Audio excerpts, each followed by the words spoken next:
Hello friends, અત્યાર સુધીમાં આપણે તમારા બીએસસી સેમેસ્ટર 4માં જે ઓર્ગેનિક પ્રિપરેશનના પ્રેક્ટિકલ્સ છે તેમાં ઓલમોસ્ટ આપણે 6 પ્રેક્ટિકલ છે કમ્પ્લીટ થઈ ગયા છે.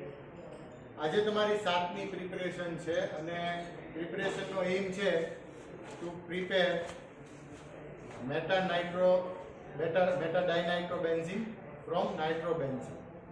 મતલબ કે નાઇટ્રેશન રિએક્શન છે. અગાઉ આપણે નાઇટ્રેશન રિએક્શન કરી ગયા, પણ ડિફરન્ટ કમ્પાઉન્ડની સાથે એની પ્રોસિજર છે એ ચેન્જ થતી હોય છે. બરાબર, લાઈક ટેમ્પરેચર કન્ડિશન હોય, રિએક્શન ટાઈમ પીરિયડ હોય, બરાબર, પ્રપોર્શન હોય, તો એ જુદા જુદા પ્રેક્ટિકલમાં વેરાય થતું હોય છે.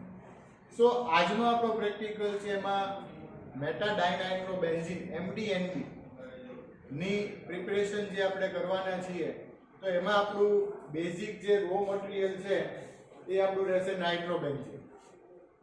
બરાબર, basically nitrobenzene is a liquid compound, જે તમે જોઈ શકો છો કે આછા પીળા રંગનો કમ્પાઉન્ડ છે, રાઈટ. અને સેકન્ડરી જે નાઇટ્રેટિક મિક્સચર જે આપણે કહીએ કે જેની માટે આપણે સલ્ફ્યુરિક એસિડ કોન્સન્ટ્રેટેડ અને ફ્યુમિક HNO3 આ બે આપણી બેઝિક રિક્વાયરમેન્ટ છે નાઇટ્રેટિક મિક્સચર બનાવવા માટે. હા, નાઇટ્રોબેન્ઝીન તમારી પ્રેક્ટિકલ બુકમાં કદાચ 12.5 ml થી આપ્યું હોય રો મટીરિયલ તરીકે, તો એ પ્રમાણે 21 ml H2SO4 લેવાનું થાય, એઝ વેલ એઝ 15 ml જેટલું HNO3 લેવાનું થાય. પણ અહીંયા આપણી જે રિક્વાયરમેન્ટમાં આપણે અત્યારે 5 ml થી ગ્રેડ, ઇવન દો તમારા એક્ઝામિનેશનની અંદર પણ તમને 5 ml રો મટીરિયલ આપવામાં આવશે. રો મટીરિયલ એટલે આપણું નાઇટ્રોબેન્ઝીન છે. એટલે નાઇટ્રોબેન્ઝીન જો 5 ml આપ્યું હોય, બરાબર, તો તમારે સીધી 83 માંડવાની કે ભાઈ H2SO4 છે તો 21 ml જો 12.5 હતો તો આપણે 5 ml કેટલો લેવો પડે. પણ ઓલમોસ્ટ હું તમને અત્યારે કહી દઉં છું કે 5 ml નાઇટ્રોબેન્ઝીન છે, 8 ml કોન્સન્ટ્રેટેડ H2SO4 છે, અને સાથે સાથે લગભગ 6 ml જેટલું આપણે લેવામાં આવ્યું છે ફ્યુમિક HNO. તો અહીંયા આપણી આ બેઝિક રો મટીરિયલ ની વાત છે.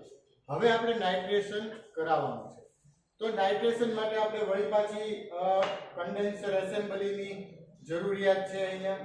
બરાબર, અહીંયા આપણી પાસે તપેલી છે, કારણ અને એમાં આપણે વોટર બાથ તૈયાર કરવાનો, સેન્ડ બાથ નહીં. આપણે એસિડ એનિલાઇટ બનાવ્યો હતો, બરાબર, એનિલિનમાંથી, ત્યારે આપણે સેન્ડ બાથનો યુઝ કર્યો હતો.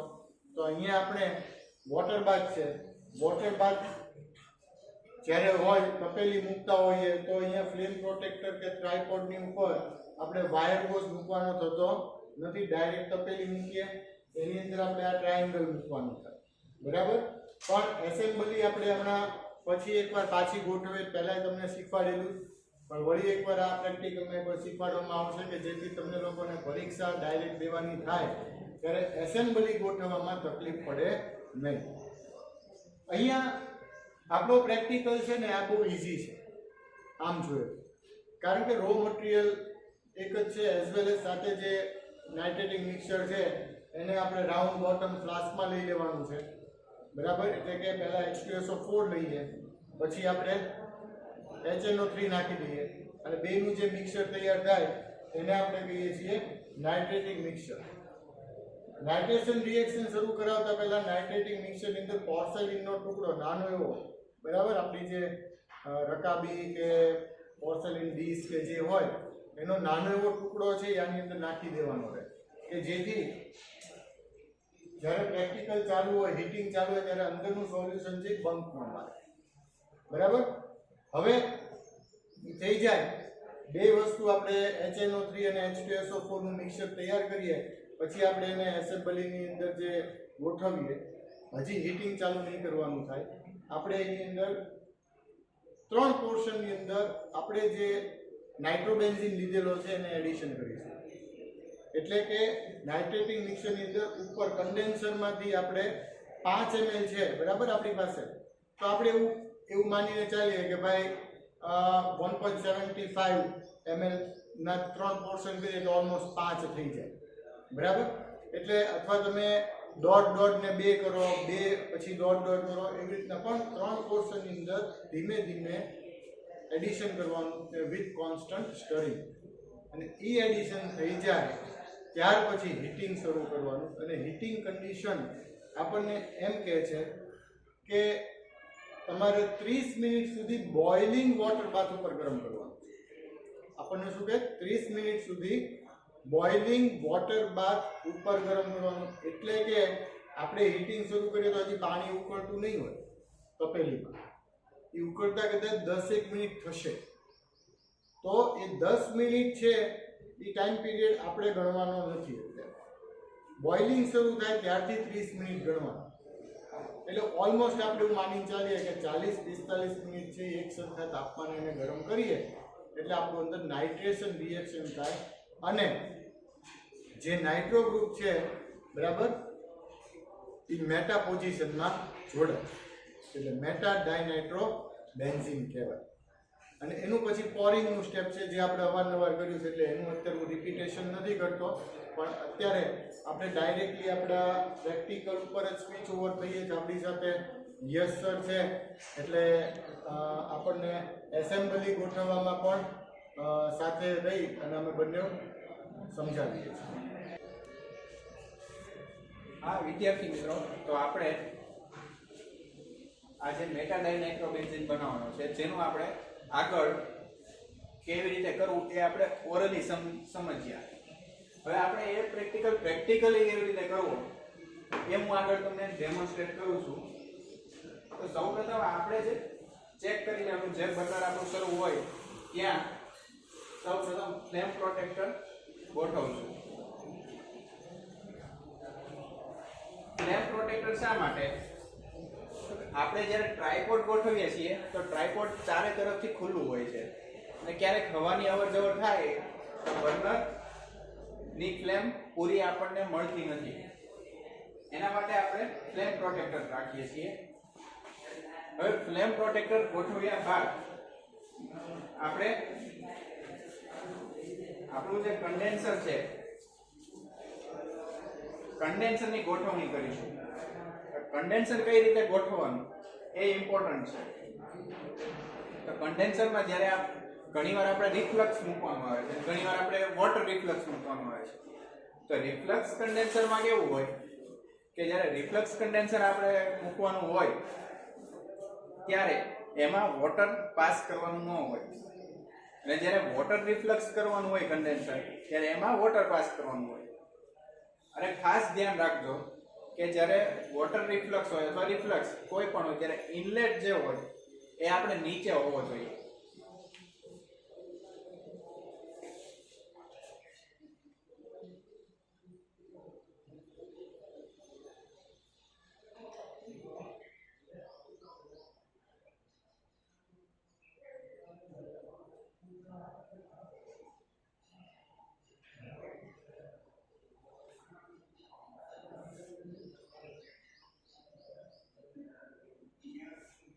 આપણે અત્યારે પ્રાઇમરીલી કન્ડેન્સર સેટ કર્યું છે.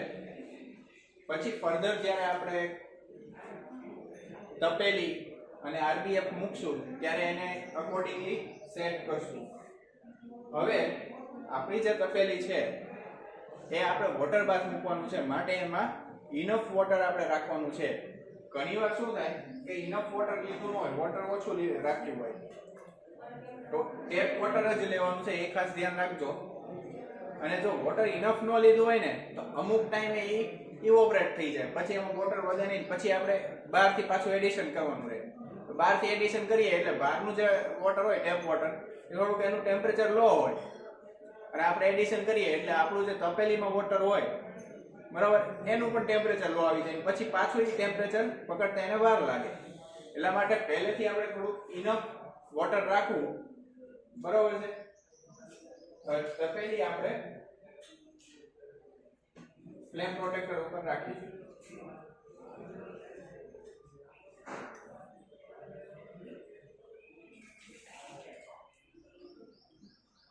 તો અહીંયા વોટર રિફ્લક્સ કન્ડેન્સર આપણે રાખવાનું છે, માટે ઇનલેટ અહીંયા નીચેથી રાખ્યો છે અને આઉટલેટ આપણે એવી રીતના રાખ્યો છે કે સિંકમાં જ પડે.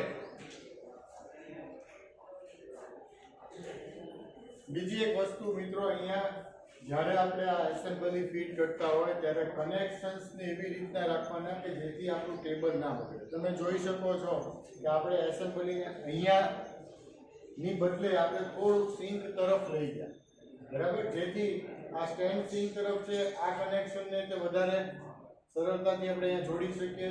ઓકે, અહીંયાથી જે ડ્રેન વોટર જે નીકળે છે એમાંથી બહાર કન્ડેન્સેશન થયા પછી તો એ પાણી તે સરસ સિંકમાં જ સીધું જાય છે. ક્યાંય ઓલું અહીંયા સુધી રાખ્યું હોય તો આ છેડો ટૂંકો પડે અને અહીંયા તમે કોઈ પણ રીતના પછી ગોઠવો ને અચાનક કંઈક હલી જાય તો છેડો આ બાજુ આવી જાય, આપણું ટેબલ ખરાબ થાય.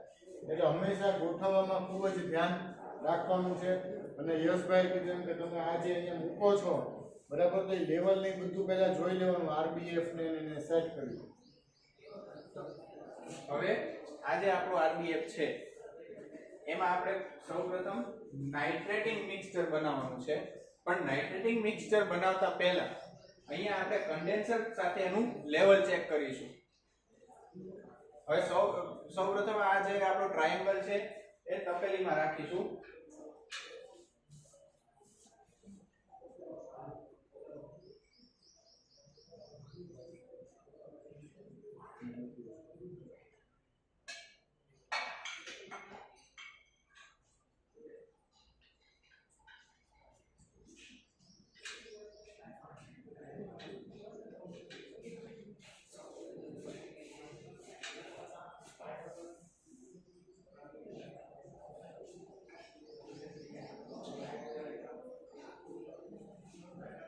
નાઇટ્રેટિંગ મિક્સચર બનાવવા માટે નાઇટ્રેટિંગ મિક્સચર કેવી રીતે બનાવવું એની માટે સૌથી પહેલા આપણો જે H2SO4 છે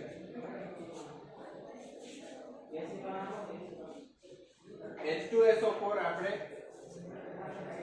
RBF માં લઈ લેવાનું છે.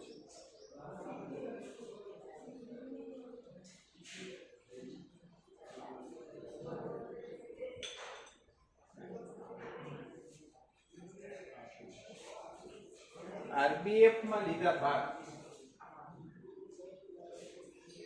આ જે HNO3 છે એનું ડાયરેક્ટ એડિશન નથી કરવાનું. HNO3 છે કે આપણે ડ્રોપ વાઇઝ એડિશન કરવાનું છે. ડ્રોપ વાઇઝ એડિશન કરતા કરતા આને સ્ટરિંગ આપવાનું છે.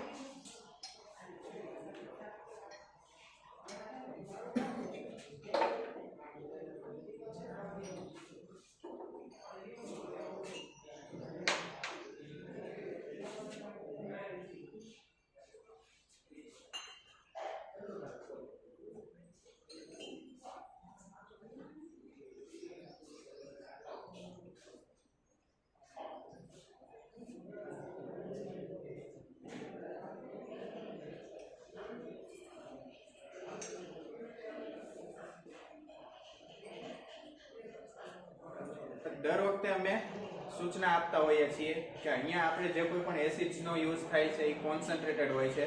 અત્યારે જે યુઝ કર્યું કોન્સન્ટ્રેટેડ H2SO4 ને કોન્સન્ટ્રેટેડ HNO3 જ હતું. તો એનું ખાસ આપણે સેફટી રાખવી કે આપણે કોઈ સ્કિનને ટચ ન કરે, આપણી આઈસમાં ન ઉડે, બરોબર. એની માટે આપણે સેફટી રાખવી જરૂરી છે. તો જ્યારે આ મિક્સ કરીશું ત્યારે એનું ટેમ્પરેચર થોડું વધશે, એક્ઝોથર્મિક રિએક્શન થશે, બરોબર છે. એની પછી આમાં આપણે પોર્સેલિનનો ટુકડો રાખીશું જેથી જ્યારે આપણે હીટિંગ આપીએ ને એમાં જે એફરવન્સીસ આવે, ઉભરા આવે, બરોબર છે, એનાથી પ્રોબ્લેમ ક્રિએટ ન થાય.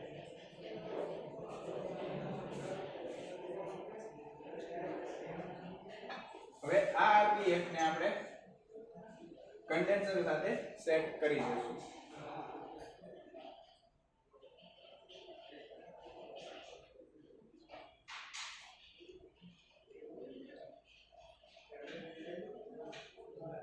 કન્ડેન્સર આપણે એ રીતના સેટ કરવાનું છે. જ્યારે આપણે પ્રાઇમરીલી જોયું તો કન્ડેન્સર એકદમ ઊંચું રહેતું હતું, ટાઈટ હતું. પણ જ્યારે આપણે આરબીએફ આપણે જોઈન્ટ કરીએ છીએ કન્ડેન્સર સાથે, ફાઇનલી જ્યારે જોઈન્ટ કરીએ, બરોબર છે, બધું સેટ થઈ જાય પછી કન્ડેન્સરનો અહીંથી નોબ સેજ ઢીલો કરી નાખવાનો. ઢીલો શા માટે કરવાનો? કે જ્યારે આપણે કોઈ પણ સ્ટરિંગ આપવું હોય, આપણે અહીંયાથી નાઇટ્રોબેન્ઝીન એડ કરીએ અને પછી આપણે સ્ટરિંગ આપવું હોય તો આપણે આવી રીતે એસેમ્બલી ઊંચી કરીને સ્ટરિંગ આપી શકીએ.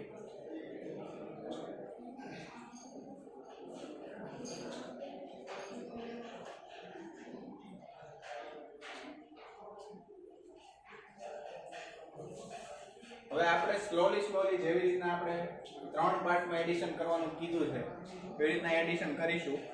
અહીંયા જોઈ શકો આપણે આટલું નાઇટ્રોબેન્ઝીન છે તો એને આપણે મેન્ટલી ધારીએ તો અહીં આ એક પાર્ટ, આ બીજો પાર્ટ અને આ જે વધ્યું એ 3 પાર્ટ. એ રીતના 3 પાર્ટમાં આપણે એડિશન કરવાનું છે નાઇટ્રોબેન્ઝીનનું અને એ અહીંયાથી ઉપરથી કરવાનું છે.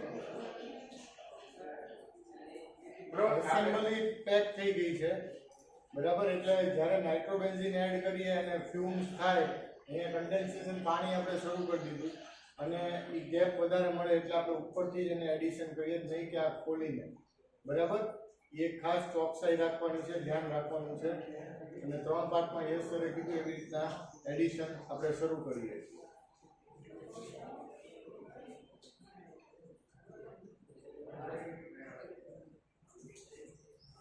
જોઈ શકો છો એક પાર્ટ આપણે એડ કરી દીધો છે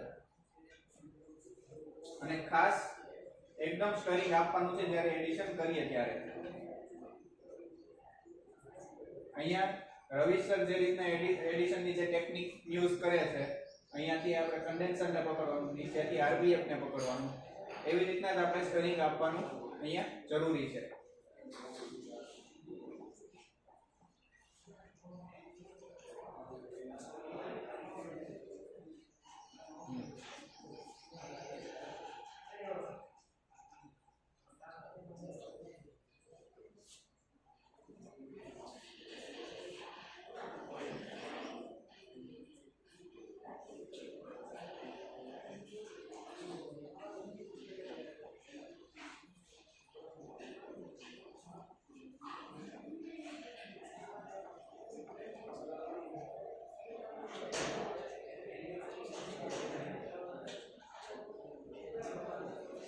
હવે ફાઇનલ પાર્ટનું આપણે એડિશન કરી લઈએ.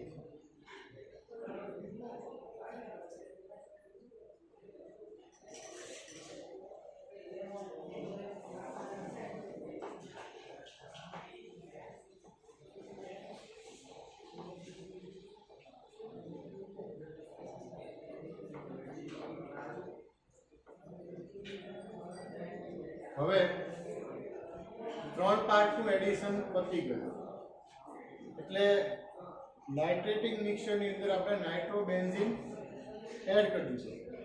ટેમ્પરેચર છે એ બિલો 100 ડિગ્રી રિએક્શન થાય એટલે આપણે વોટર બાથ મૂકીએ. બીજી વસ્તુ કે કન્ડેન્સેશન આપણે રિફ્લક્સ વોટર કન્ડેન્સર મૂક્યું એટલા માટે કે વોટર પાસ થશે, આમાંથી ફ્યુમ્સ થશે.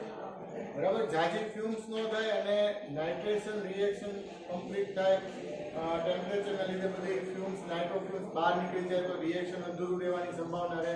એટલે સતત કન્ડેન્સેશન ચાલુ હોય તો આપણને પ્રોડક્ટમાં છેલ્લે સરવાળે લોસ જવાની સંભાવના રહેતી નથી. આપણે શરૂ કરીશું ત્યારે તમને દેખાડીશું કે જેમ રિએક્શન થશે એમ આ પોર્શનની અંદર છે ને ઓરેન્જ કલરની નાઇટ્રોફ્યુમ્સ પણ જમા થઈ હશે, પણ બને ત્યાં સુધી આ કન્ડેન્સેશનને લીધે બહાર નહીં નીકળી શકે અને એ બેક થયા કરશે.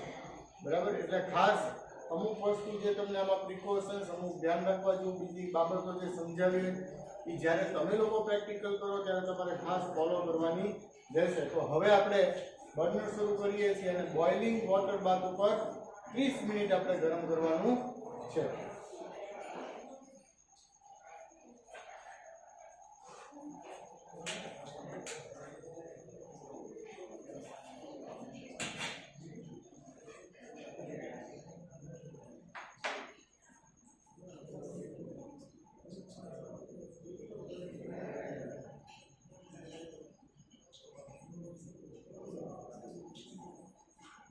જો જેમ આપણને સરે ઇન્ટ્રોડક્શન આપ્યું હતું કે બોઇલિંગ વોટર બાથ ઉપર 30 મિનિટ સુધી ગરમ કરવાનું છે, તો આપણે અહીંયા જ્યારે હીટિંગ સ્ટાર્ટ કરીએ છીએ, હીટિંગ પીરિયડ આપણે સ્ટાર્ટ કરીએ ત્યારે સ્ટાર્ટિંગમાં વોટર તો ડાયરેક્ટલી બોઇલ થતું ન હોય, એનું ટેમ્પરેચર બોઇલિંગ ટેમ્પરેચર તો ન હોય, એટલા માટે જ્યારે વોટર બોઇલિંગ સ્ટાર્ટ થાય એના પછીથી આપણે 30 મિનિટ ગણવાની છે.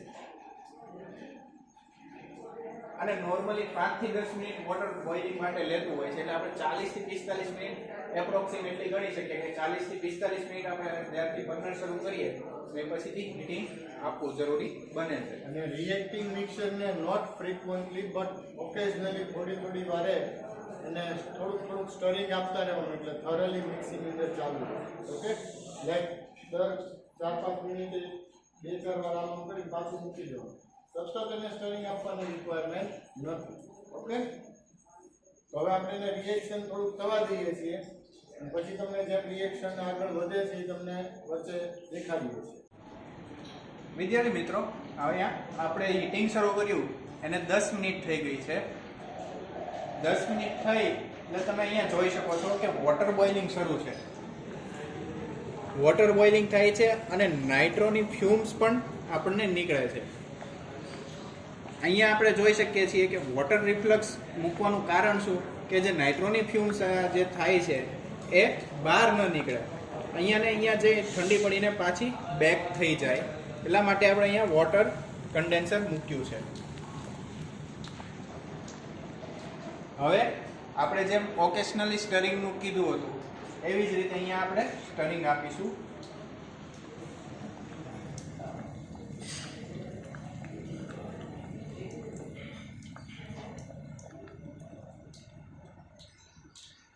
એટલે જ્યારે પણ આ 5-5 મિનિટે બરોબર છે, 5-10 મિનિટે આપણને જ્યારે પણ આમાં અનુકૂળતા લાગે ઓકેશનલી સ્ટરિંગ આપવું.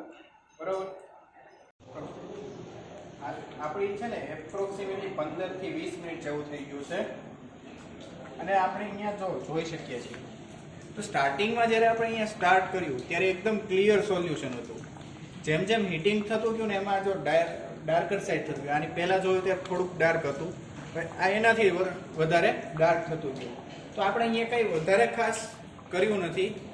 જ્યારે સ્ટાર્ટિંગમાં આપણે નાઇટ્રેટિંગ મિક્સચર બનાવ્યું H2SO4 માં આપણે HNO3 ડ્રોપ વાઇઝ એડિશન કરીને, પછી આપણે એમાં 3 પાર્ટમાં નાઇટ્રોબેન્ઝીન એડ કર્યું. નાઇટ્રોબેન્ઝીન એડ કર્યા પછી એને થોડું સ્ટરિંગ આપીને પછી એનું હીટિંગ શરૂ કર્યું છે. હીટિંગ શરૂ કર્યા બાદ આપણે એને 30 મિનિટ સુધી આપણે બોઇલિંગ વોટરમાં હીટ કરવાનું છે. તો વિદ્યાર્થી મિત્રો, અહીંયા આપણે જે આપણું રિએક્શન ટાઈમ આપણે કીધો હતો કે ભાઈ 30 થી 45 મિનિટ બોઇલિંગ વોટર બાથ ઉપર એને ગરમ કરવાનું છે, બોઇલ કરવાનું છે. અને આપણો ટાઈમ પીરિયડ ઓલમોસ્ટ 40-45 મિનિટ, એટલે કમ્પ્લીટ રિએક્શન આપણે કરાવ્યું છે. એટલે હવે આને ટેમ્પરેચર લેવાનું આપણે, એટલે કે બોઇલિંગ છે એ બંધ કરાવીએ છીએ. એટલે બર્નરને આપણે સ્ટોપ કરી દઈએ. સ્ટોપ થઈ જાય ઇન બિટવીન આપણે જે કાંઈ બી પોરિંગ ને ફિલ્ટ્રેશન ને એનું બધું સામગ્રી તૈયાર કરી નાખી છે. બરાબર, આ જે રિએક્શન મિક્સર છે, રિએક્ટેડ માસ છે, એને આપણે હવે રૂમ ટેમ્પરેચરે પહેલાં આવવા દેવાનું છે. બરાબર, એટલે કે આ ખૂબ જ ગરમ છે. બરાબર, આમાં હજી બધી ફ્યુમ્સ છે એ નાઇટ્રોની જમા થયેલી છે. એટલે થોડી વાર 15-1 મિનિટ સ્ટેબલ થાય, સેટલ થાય. બરાબર, ધેન આફ્ટર આપણે એને પોરિંગનું સ્ટેપ ફોલો કરીશું. એટલે અહીંયા આ જેવું સેટલ થઈ જાય, રૂમ ટેમ્પરેચર આવે, એટલે આપણે આઈસ કોલ્ડ વોટર અથવા તો બરફની અંદર આપણે પોરિંગનું સ્ટેપ કરીશું. તો અત્યારે આપણે એને થોડી વાર માટે સ્ટેબલ થવા દઈએ છીએ 15 મિનિટ. ઓકે, તો મિત્રો આપણે રિએક્શન આખું કમ્પ્લીટ થઈ ગયું. આપણા જે કંઈ બી બીજા એક્સેસ ગ્લાસવેર હતા એ પાછા મૂકી દીધા. અને ઇન બિટવીન ટાઈમિંગમાં આપણું જે રિએક્ટિંગ મિક્સર હતું એ કુલ ડાઉન થઈ ગયું. બરાબર, આરામથી તમે હાથમાં RBFને પકડી શકો અને ગરમ ન લાગે એટલા ટેમ્પરેચરે લાવવાનું, એટલે કે રૂમ ટેમ્પરેચરે. ક્લિયર સોલ્યુશન અંદર તમે જોઈ શકો છો, યલો ટોનમાં છે. અને હવે એનું આપણે પોરિંગનું સ્ટેપ કરવાનું. પોરિંગમાં ખાસ છે ને અમુક પ્રેક્ટિકલ ખરેખર બહુ ઇઝી હોય છે કે ભાઈ આપણને એમ થાય કે આમાં પ્રોડક્ટ આવે જ છે, લગભગ બધાને આવી હોય, પણ અમુક વાર ગફલત થઈ જાય, આપણી મિસ્ટેક થઈ જાય તો આપણને પ્રોડક્ટ લાવવામાં તકલીફ પડતી હોય. કેવી મિસ્ટેક કે અત્યાર સુધી બધું સારું ચાલ્યું પણ છેલ્લે ફાઇનલી જ્યારે પોરિંગનું સ્ટેપ આવે ત્યારે એક સાથે જ બધું ડમ્પ કરાવી દે. તો પોરિંગ હંમેશા એવી રીતના નહીં કરવાનું.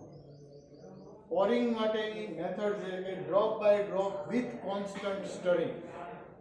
એટલે આપણે અહીંયાથી ડ્રોપ બાય ડ્રોપ શરૂ થાય અને આ રીતે એને સ્ટરિંગ ચાલુ કરવાનું, ડ્રોપ બાય ડ્રોપ એડિશન શરૂ થાય તો અંદર પ્રેસિપિટેશન ઓફ મેટાડાઇનાઇટ્રોબેન્ઝીન ફોર્મ થશે.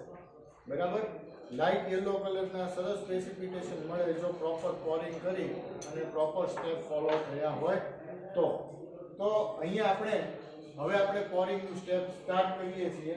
બરાબર, રિહર્સલ છે એ સ્ટરિંગ આપશે, હું એની અંદર ડ્રોપ બાય ડ્રોપ એડિશન જ શરૂ કરું છું.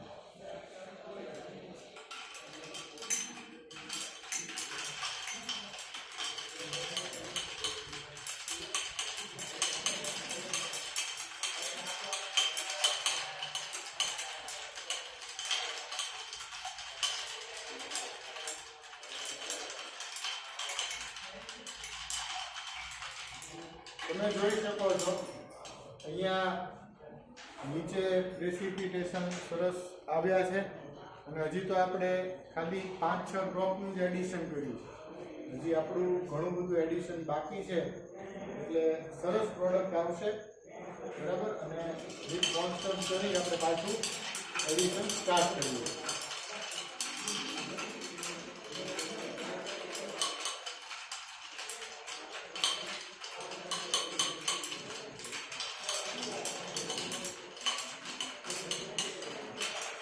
અને ખાસ ધ્યાન રાખવું કે રિએક્શન વખતે આપણે જે પોર્સેલિનનો ટુકડો નાખ્યો હતો એ આ પોરિંગ વખતે આપણા જે પોરિંગ મિક્સર છે એમાંનો પડે.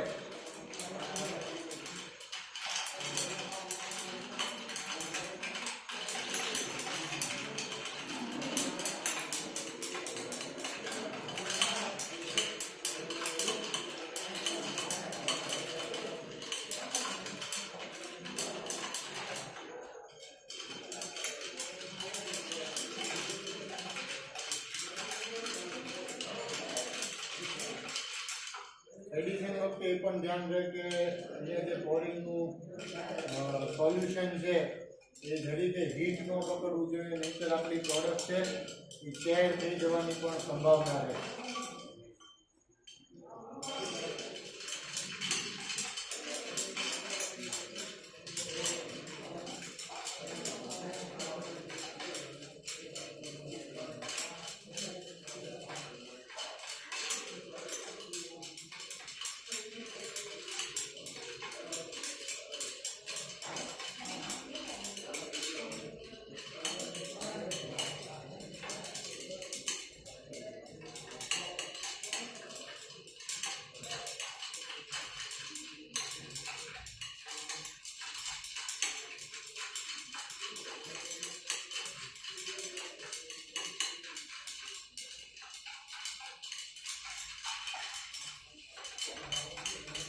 હજી થોડું એડિશન આપણે બાકી છે અને પ્રોડક્ટ જેમ આપણે વાત થઈ હતી એમ ખૂબ સરસ આવી છે, તમને જોઈ શકો છો.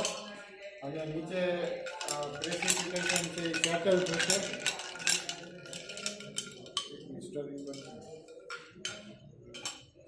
તમે જોઈ શકો છો કે નીચે તળિયાના ભાગમાં ખૂબ સરસ પ્રેસિપિટેશન આવ્યા છે અને આફ્ટર કમ્પ્લીશન ઓફ બહુ થોડુંક હવે બાકી છે. એટલું આપણે પૂરું કરીને પછી આપણે ફિલ્ટ્રેશનનું સ્ટેપ છે એ આગળ વધારીએ.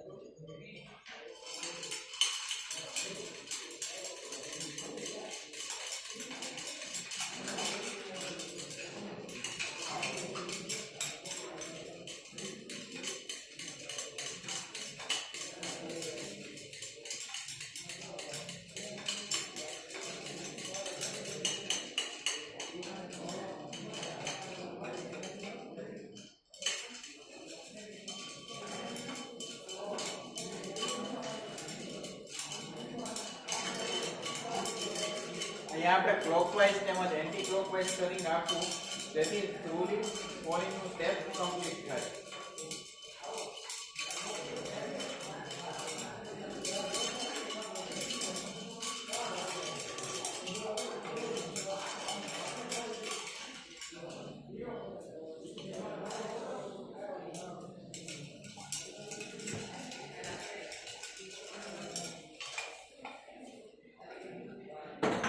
જોઈ શકો છો ખૂબ જ સરસ આપણને પ્રોડક્ટ મળી છે અહીંયા. નીચે જે છે એ આપણી પ્રોડક્ટના પ્રેસિપિટેશન્સ છે.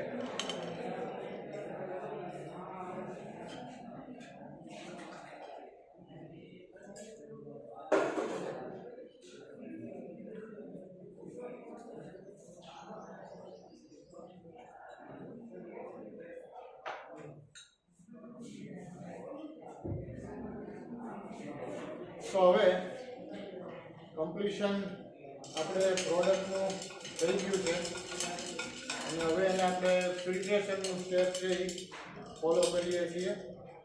બરફ નાખ્યો છે એટલે ધ્યાન રાખવું પડશે બરફના ટુકડા સાથે ન આવે નહીંતર એમાં પાછું વેઇટ વધી જાય એઝ વેલ એઝ એનું પીગળે ત્યાં સુધી આપણે વેઇટ પણ કરવું પડે છેલ્લે સુધી. બરાબર.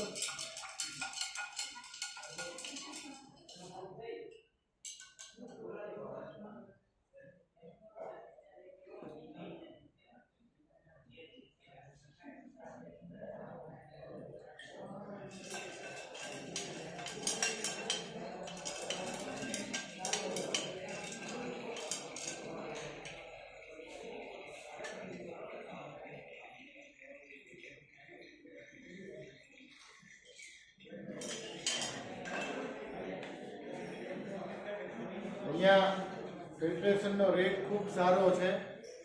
બરાબર. અને થોડી વારમાં જ ફિલ્ટ્રેશનનું સ્ટેપ કમ્પ્લીટ થઈ જશે એટલે આપણી જે યુઝ્યુઅલ મેથડ ડ્રાઇંગની છે જે રીતના આપણે રૂટીનમાં ડ્રાઇંગ કરતા હોઈએ છીએ તો એ આપણે ડ્રાઇંગ પણ કરીશું. બરાબર.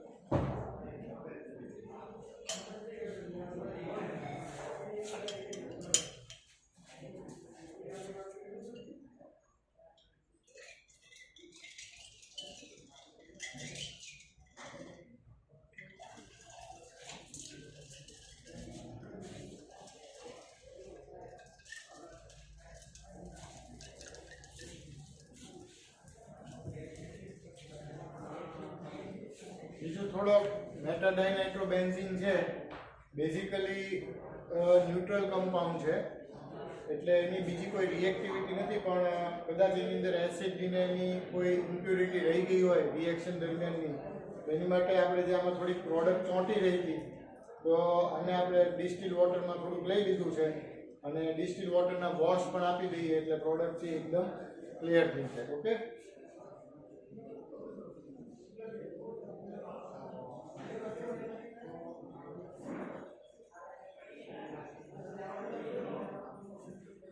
વોશ આપીએ એટલે જ્યારે આપણે રિએક્શન દરમિયાન કોન્સન્ટ્રેટેડ H2SO4 અને ફ્યુમિંગ HNO3 યુઝ કર્યું હતું તો એ અનરિએક્ટેડ રહી ગયું હોય અથવા કોઈ પણ ઇમ્પ્યોરિટી રહી ગઈ હોય તો એ પાણીથી દૂર થઈ જશે.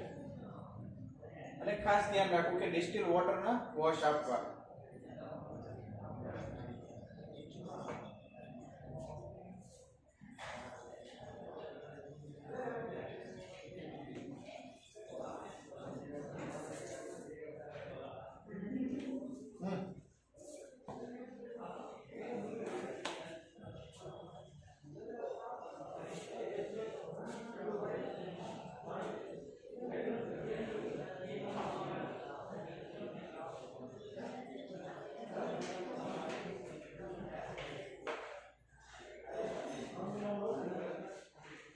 આપણે લગભગ 100 ml જેટલું ડિસ્ટિલ વોટર લઈ અને પ્રોડક્ટને એના વોશ આપ્યા જેથી જે કંઈ બી ઇમ્પ્યુરિટી હોય એ બધી પણ વોટર સોલ્યુબલ ઇમ્પ્યુરિટી જ રિમૂવ થશે. વોટર ઇનસોલ્યુબલ ના થાય.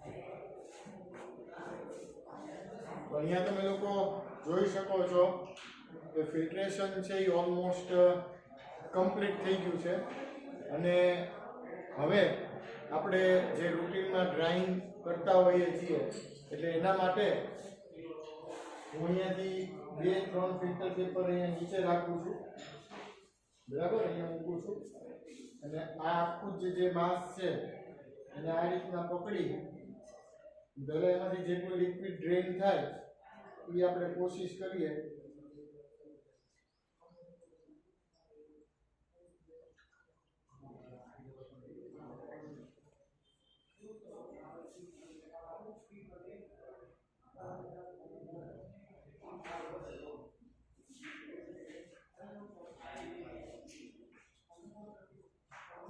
હવે એને મૂકી અને આપણે જે રૂટીનમાં કરતા આવ્યા છીએ ફિલ્ટર પ્રેસ, બરાબર, તો એ જે છે એ આપણે કરીએ છીએ.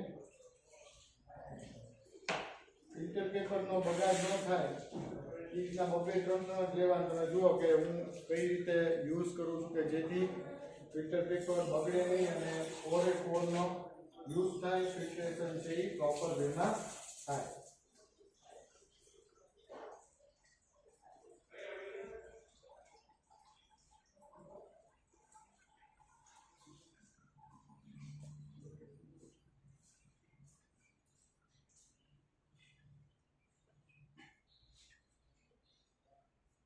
જો તમે જોઈ શકો છો કે આખું ફિલ્ટર પેપર ભીનું થઈ ગયું છે.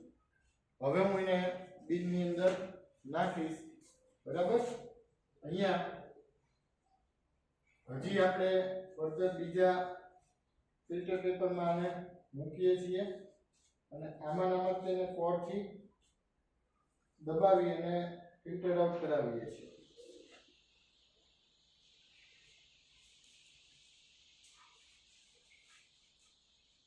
તો હવે વધારે પ્રેસિંગથી લિક્વિડ બહાર આવતું નથી એટલે આ જે ફિલ્ટર પેપર હતું ઓરિજિનલ એને આપણે ઓપન કરી લઈએ છીએ અને જે કંઈ બી માસ આવેલો છે, બરાબર, એને આપણે આ રીતના નવા ફિલ્ટર પેપરમાં જ લઈ લઈએ છીએ, બરાબર. પ્રોડક્ટનો લોસ ન જાય એનું પણ આપણે ધ્યાન રાખીશું.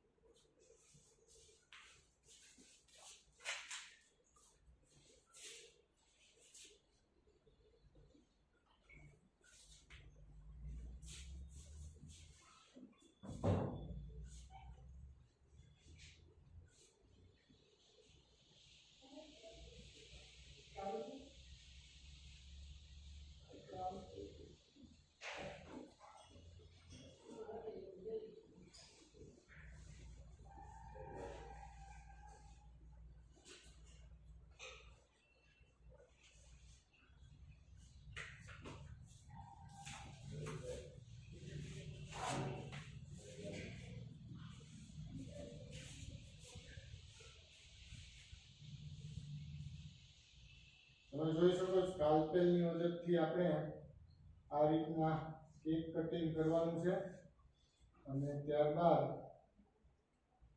જે માસ છે એનો ફર્ધર ડ્રાય કરવાનો છે, બરાબર. ઓવનમાં પણ મૂકી શકાય છે, એનું મેલ્ટિંગ પોઈન્ટ હોય એથી ઘણા લો ટેમ્પરેચરે આપણે એને ડ્રાય કરવું પડે, નહીં તો ક્યારેક શરત ચૂક થાય તો પ્રોડક્ટ મેલ્ટ થવાની પણ સંભાવના રહી શકે છે. તો પ્રાઇમરી લેવલે આપણે ઓવનનો યુઝ ન કરવો એ બેસ્ટ રહે છે, કારણ કે ઓવનમાં ઘણીવાર ટેમ્પરેચર લો અથવા ડાઉન થઈ જાય તો આપણી પ્રોડક્ટ મેલ્ટ થઈ જાય છે. ઘણીવાર ચેરિંગનો પણ બનાવ બને છે, એટલા માટે આપણે ઓવનનો યુઝ નથી કરતા. આપણી પ્રોડક્ટ છે એ ઓલમોસ્ટ ડ્રાય થઈ ગઈ છે અને હજી એને પાવડર ફોર્મમાં કરીએ છીએ.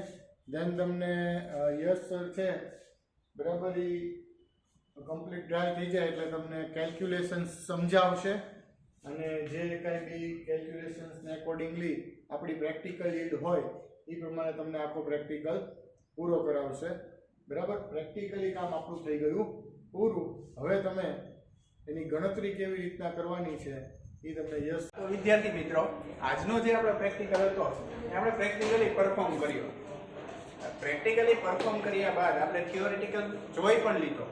એક નાનું એવું આપણે એનું રિવિઝન કરી નાખીએ. તો આપણી જે રિક્વાયરમેન્ટ છે, તો સૌપ્રથમ આપણી પહેલી રિક્વાયરમેન્ટ જે પહેલું રો મટીરિયલ છે એ છે નાઇટ્રોબેન્ઝીન. નાઇટ્રોબેન્ઝીન આપણે અહીંયા લીધું છે 5 ml.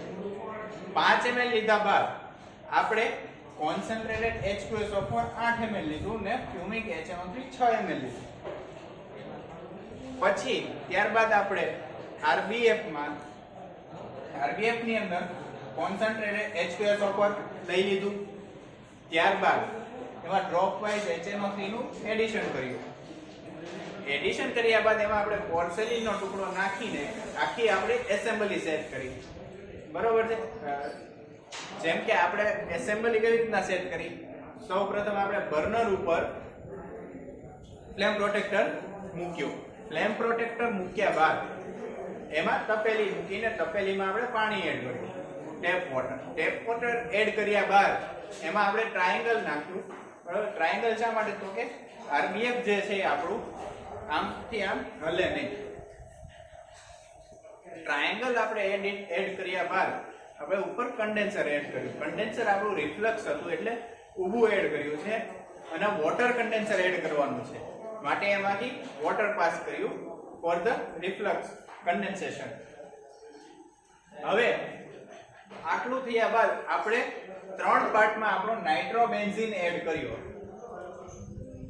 3 પાર્ટમાં નાઇટ્રોબેન્ઝીન એડ કર્યો એ એકદમ ખૂબ સ્ટરિંગ સાથે કર્યો છે, જેથી આપણું જે રિએક્શન મિક્સચર છે એ થ્રુલી મિક્સ થઈ જાય. હવે ટોટલી મિક્સ થયા બાદ આપણે હીટિંગ શરૂ કર્યું. હીટિંગમાં મેં સમજાવ્યું તેમજ રવિશ સરે સમજાવ્યું કે આપણે જે હીટિંગ આપવાનું છે એ 30 મિનિટ બોઇલિંગ વોટરમાં હીટિંગ આપવાનું છે. માટે આપણે જ્યારે હીટિંગ શરૂ કર્યું ત્યારથી 5 થી 10 મિનિટ આપણે માઇનસ કરી નાખશું ને પછીથી આપણે 30 મિનિટ ગણીશું. બરાબર. 30 મિનિટ બાદ આપણે શું કર્યું, એને રૂમ ટેમ્પરેચરે સ્ટેબલ થવા દીધું. રૂમ ટેમ્પરેચરે સ્ટેબલ થયા બાદ આપણું જે રિએક્શન મિક્સચર છે એનું આપણે પોરિંગ કર્યું. જેથી આપણને ખૂબ જ સરસ પ્રેસિપિટેશન મળ્યા મેટાડાઇનાઇટ્રોબેન્ઝીનના. પોરિંગ કર્યા બાદ મેટાડાઇનાઇટ્રોબેન્ઝીનના જે પ્રેસિપિટેશન મળ્યા છે એનું આપણે ફિલ્ટ્રેશનનું સ્ટેપ કર્યું. ફિલ્ટ્રેશન બાદ આપણે એનું ફિલ્ટર પ્રેસ દ્વારા ડ્રાય કર્યું. ડ્રાઇંગ આપણે એકદમ પાવડર ફોર્મમાં કરવાનું છે.